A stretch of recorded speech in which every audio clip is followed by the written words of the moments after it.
Greetings, friends! I really enjoy raising my chickens right here in this movable fencing called poultry netting, as well as having them live inside this mobile chicken coop called a chickshaw. They lay their eggs in there in the nesting boxes that we have in there, and then at night they go up into there and are protected. And for moving this whole unit, I will, the night before, close them up inside the chickshaw, and then in the morning, come move their fence to where I want it to be, and just roll the chickens in their chickshaw to the area that they are to go in. And today, I'd plan to do just that. However, there are times where you don't put them up the way you're supposed to, and you have this. They're already out, and it makes moving them so much more challenging. So they really need to be moved today. So I'm just gonna have to do it the hard way, because it is so much easier to move them inside the chickshaw. But let's get them moved. This year we've gotten a ton of rain, but recently we've had some really good temperatures. So with the rain, we got really behind in the garden, and then as the result of the warm temperatures, the grass and things just sprouted like crazy before we were able to get to it. So we're pretty behind. But the past 2 mornings, it's been chilly. We've actually had a frost this morning and a freeze yesterday morning. So, but last year in here we grew peppers, a number of different peppers, and I believe we grew some eggplants in here as well. So the chickens have been doing a really good job cleaning this area up for the grass and different things that had grown during the warmer temperatures that we've had. And now I need to move them to some other areas in the garden that have been overtaken as well, so they can help us get it all back under control and in order. So that's what we're gonna do. We're gonna move them from this patch where they were, and then right over here. Like I mentioned, if they were closed up in here, it would be a lot easier. But just gotta do what we gotta do. All right, ladies. So we could catch them and try to put them all back in, but I think it'd be best if we just work together and just gradually work them over there. What do you ladies think? Do whatever you want to do, babe. He said,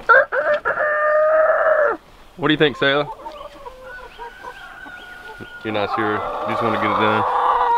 I want to get out of the cold. It is a little chilly out here. Alright, we'll just gradually work it over to move the fence over like an inchworm.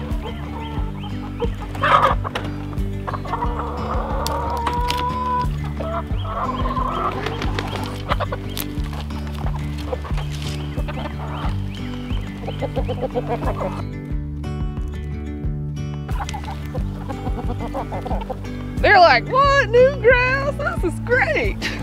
Alrighty, we did one shuffle so far, just shifting it down. Now it's time to move the chickshaw and the feeder. Love these feeders, by the way. That shield keeps the rain off of it. Great feeder.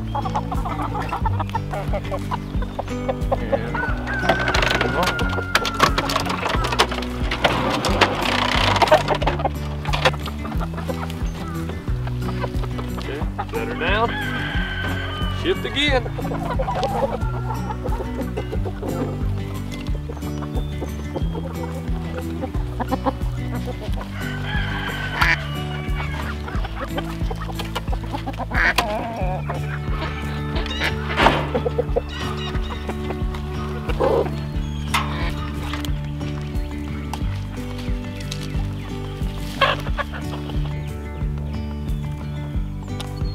It's chilly out here this morning, isn't it, Sailor? Very.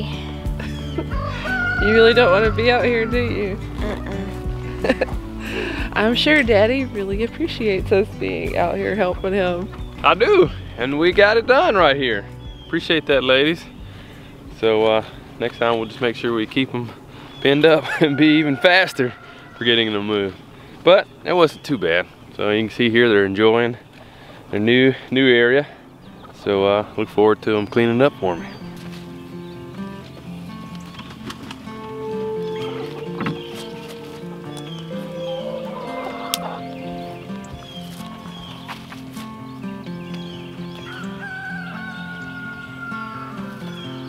I think this is some of my favorite weather because it's supposed to get up in the 70s today, but it's chilly right now.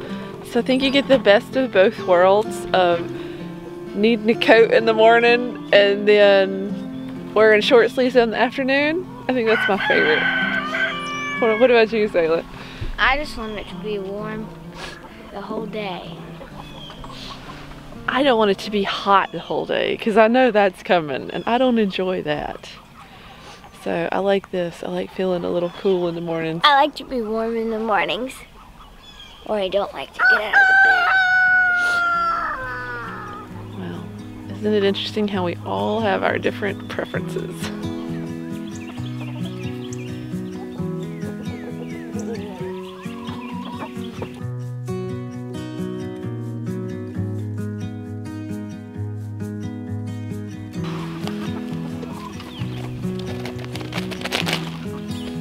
So check out a little closer this area that we just moved them to. You can see all the different vegetation growing on in here.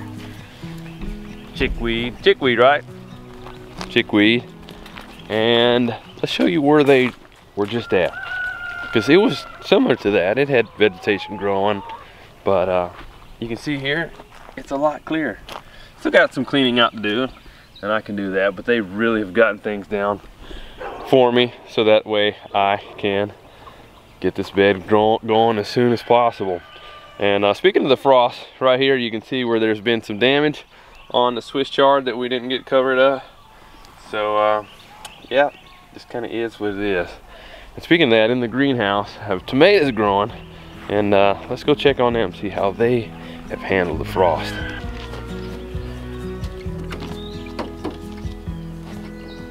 So in addition to being in the greenhouse, I have my tomato plants also under these domes from Bootstrap Farmer. So as I'm taking them up here, you can see that they have done great. No damage at all.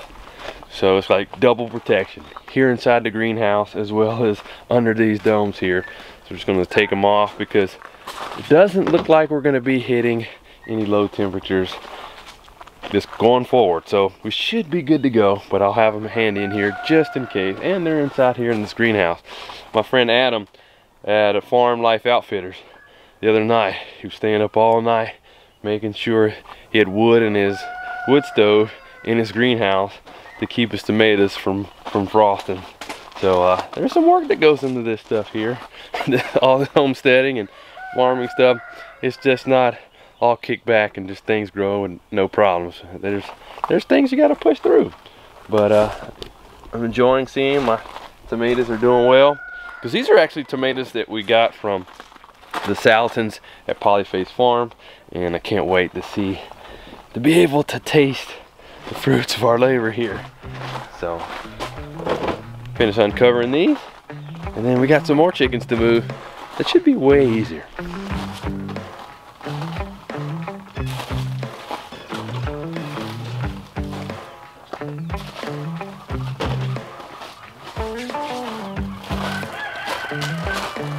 So the plan for this greenhouse is to grow the tomatoes down the middle. We also have some leeks growing on the side with some lettuce, and then strawberries on each side of that.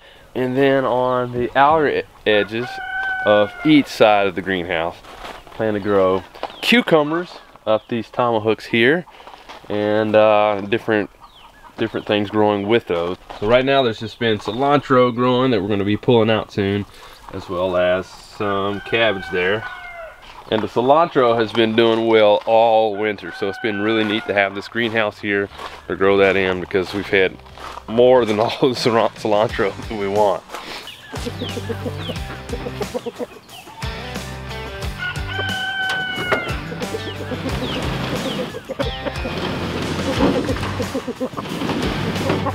One of my goals this year is to develop a good breeding program for our chickens and our ducks.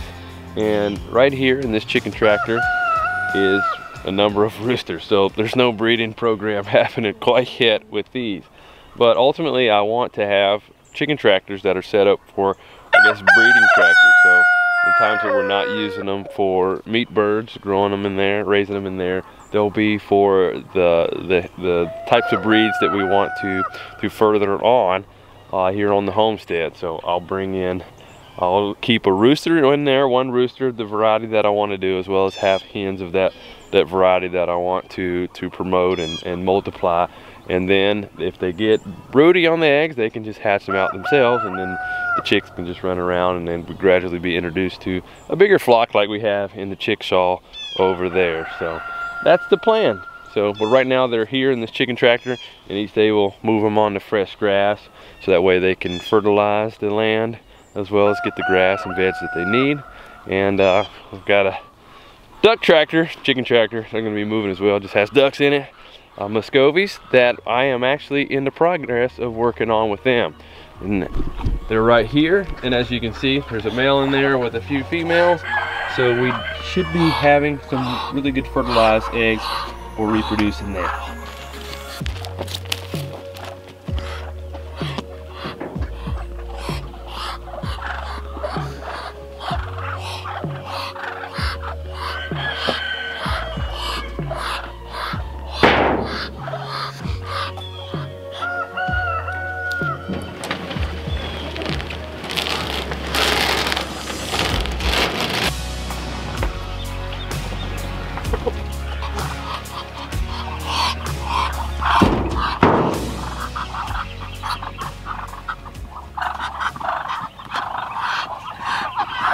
And some of you may be wondering, what sound are they making there? What's wrong with their quack?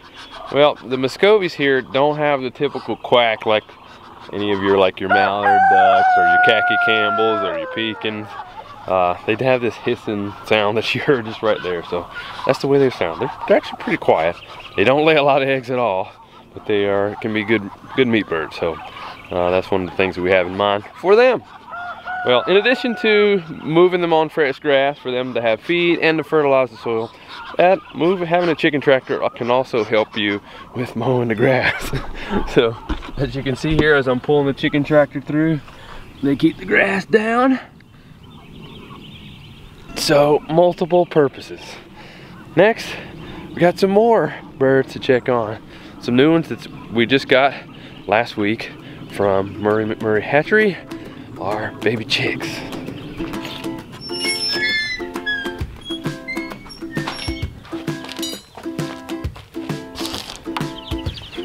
Hey there, how's everybody doing?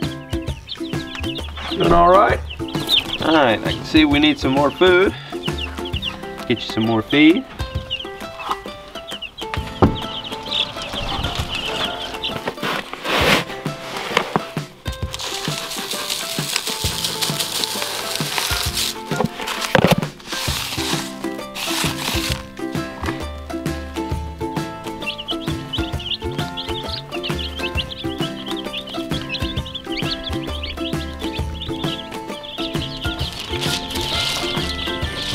Water looks good.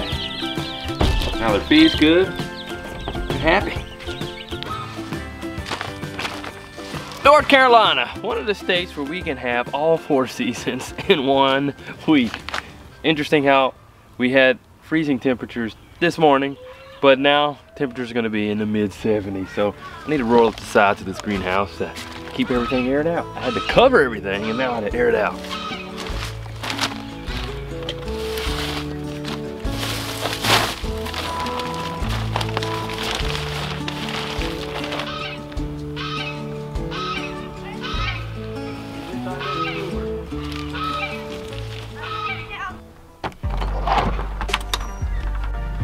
Alrighty, so another part of my sinister plan to expand my chickens and ducks to take over the world.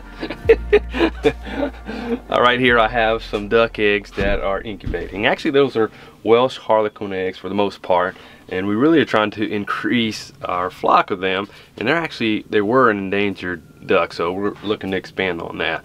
So overall, the big plan of what I'm doing is trying to make it where we're more sustainable in the ability to reproduce our own flocks for layers and for meat, for both chickens and ducks. So for the layers, maybe planning to expand our black Austalorps, our Plymouth, our barred rock, things like that. And for our duck layers, our khaki Campbells and also our Welsh Harlequin.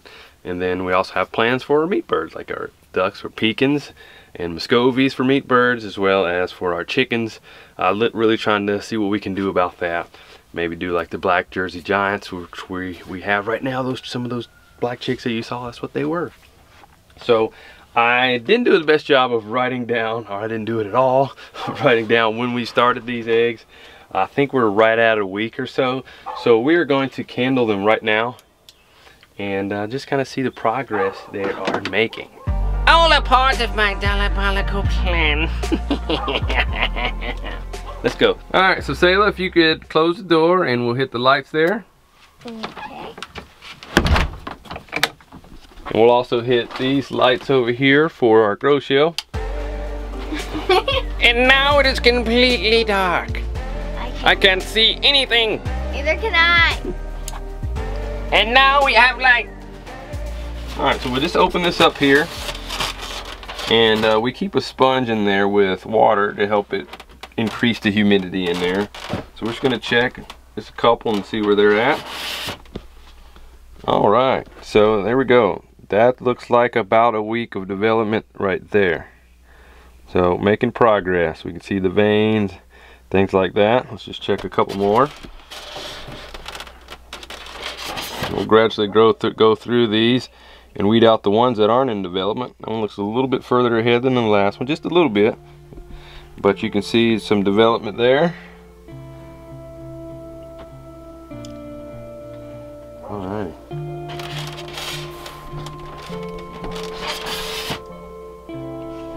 Yep, I'm liking what I'm seeing so far. See veins, see development. Yep, looking good.